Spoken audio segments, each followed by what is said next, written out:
qaatumo maxay fadaa ku qabtaa masaajidada maxaa meelaha maxaa lagu tukado Soomaaliya Ilaahay looga cabsado Soomaaliya ma siinayso fadaa kuma ogola masaajid baa ugu dhow waxa Ilaahay lagu dhawaay masaajid baa ugu dhow Soomaaliya oo qurbi ah waxa weeye wax weey madaxweynaha xagga degan oo Xasan Sheekh Maxamuud waa nin qabyaalad shootay lagama yaabo wax dadkaas horumarkooda inuu ka shaqeeyo waa laga yaabaa inuu wax ka daadiyo laakiin lagama yaabo anu hal ra'yi baan qabaa waa ra'yigay shakhsiga ana isleeyahay waxba ku hagaagi kara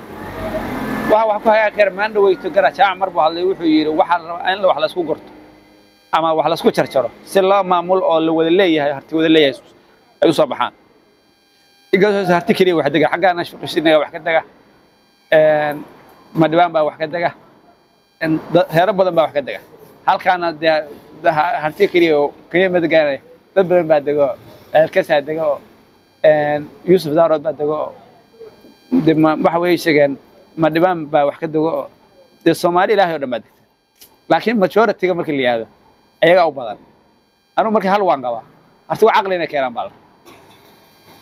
aqli inay keenan bal rabaa ma dhawayta xataa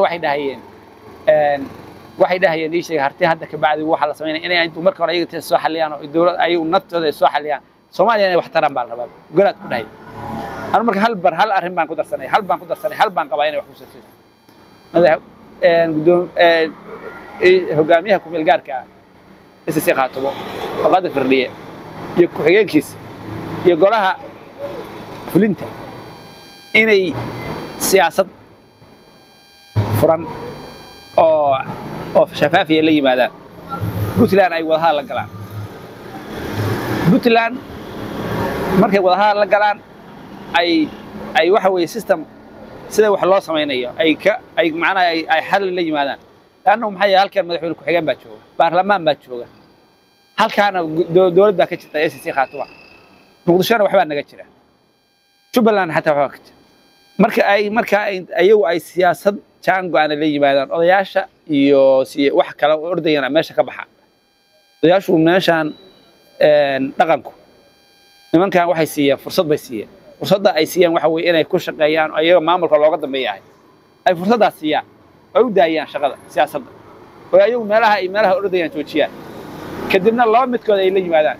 dadka inay dhahaan niman yahow waxa weeye wixii waa wadi weynayo markaan abaawal bagalgaal wax sameyn weynay Puntland ay ku noqono hadda aan wax caadi ah la garan karo aan la qaybsan waa arrin la yaqaano waxa la yiraahdaa aan cararna ceeb maahan inay arrin kale laabta mid kamid la yimaadaan oo ay dhahaan maamul dhamaystiran maakhir ama ka lagu soo daro ama sida magaraad sheegay mid lagu daro ama meel kale lagu daro nugaal laba aad kale madaxtooyada ku taale وقرت أو سكرة وحلا سود ترى يا حيل اللي هو حيل الله سبيه ما قرت حتى إساق فرصة وقوستان يا وعقل يا مركا أو مارت أي جماعة ده قولي واحد بركة بدين له هلا ومهم لكن ده سلاس كفدقة يا ده وحقوقي ما هي هل سؤال بنك بتلا مرة وتقال كرت هو لقى واجب إياه لا شو شاء تعال هذا الملح لا شكر على الواجب وي تايل هذا بملح ولا قرر إن ده القشاء أما كل إمتان أما كل دعوة أما واحد قال كل بحس مرور ولا قرر تا هذا الملح هذا واحد مدحوينها إنه بكوها لجانس بكوها وقص رغبة بقى فرصة بوها وين بكوها مدحوينك تستبدل اليوم واجب يقطع فهذا الملح أيضا أما مام الخاتم هالنوعين مرور بين التقاعد ماشى واجب كذا كم تايبه واحد دتك ولا شيء وخسر واجب بكتها أنا أنت كريه ماشي وبان واحد هاي خاتمه محي فضاء أخو قبتها مساجد هذا محا ميراه محا لقيت كذا سمان إلهي لو عبس سمان ما سينس فضاء أخو ما وقع مساجد بقولوا وحي إلهي لو قولوا مساجد بقولوا سمان وغربة وحوي مدحوينها حق الذكر أو حسن شيخ محمود وأنا قبيلة شوتي لقى مياه wax dadkaas horumarkooda inuu ka shaqeeyo